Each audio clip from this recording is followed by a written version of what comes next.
कहानी कुंभ का रहस्यमयी मेला भाग 2। कालगिरीनाथ और रहस्यमयी किताब।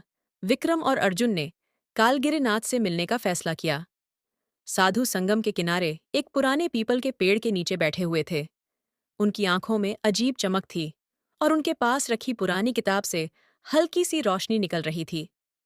विक्रम ने धीरे से उनसे पूछा, बाबा, ये किताब क्या है? और कुंभ में जो अजीब घटनाएं हो रही हैं, उसका इससे क्या संबंध है? कालगिरीनाथ मुस्कुराए और बोले, यह किताब त्रिकाल ग्रंथ है। इसमें वह रहस्य छुपा है जो युगों से केवल चुने हुए लोगों को मिलता है, पर इसे समझने के लिए तुम्हें खुद को तैयार करना होगा। किताब के पहले पन्ने का रहस्य। कालगिरीनाथ ने किताब का पहला पन्ना खोला। उस पर प्राचीन भाषा में लिखा था, लेकिन जैसे ही विक्रम ने उसे छुआ, अक्षर बदलकर हिंदी में हो गए। उसमें लिखा था, संगम के नीचे एक गुप्त द्वार है जो केवल पूर्णिमा की रात को खुलता है।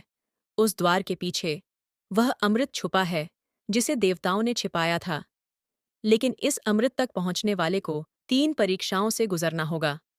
अर्जुन ने इसे मजाक समझा और कहा, बाबा, ये सब काल्पनिक कहानियां लगती हैं। लेकिन तभी एक हवा का झोंका आया और पानी से वही सुनहरी रोशनी फिर से निकलने लगी। कालगिरीनाथ ने गंभीर स्वर में कहा, यह कोई कहानी नहीं है, कल पूर्णिमा है।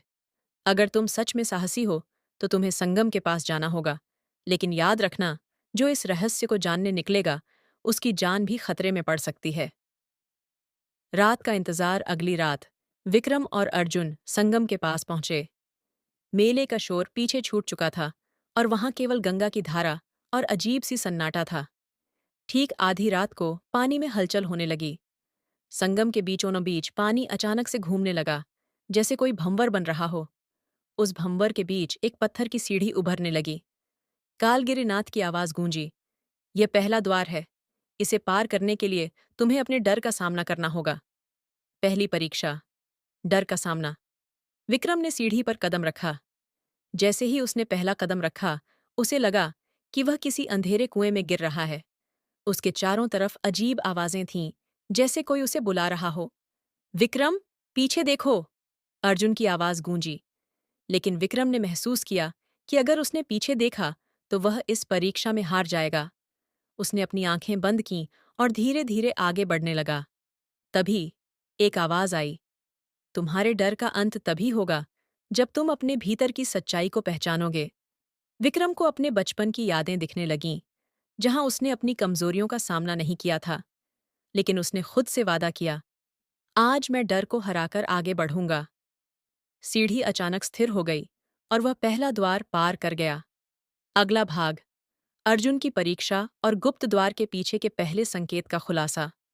क्या वे दोनों मिलकर इस यात्रा को पूरा कर पाएंगे? बताओ विष्णु, क्या तुम इस कहानी का तीसरा भाग जानना चाहोगे दोस्तों? वीडियो अच्छी लगी हो तो आप वीडियो को लाइक करें, चैनल को सब्सक्राइब कर लें और वीडियो का अगला पार्ट देखने के लिए कमेंट में नेक्स्ट पार्ट जरूर लिखें।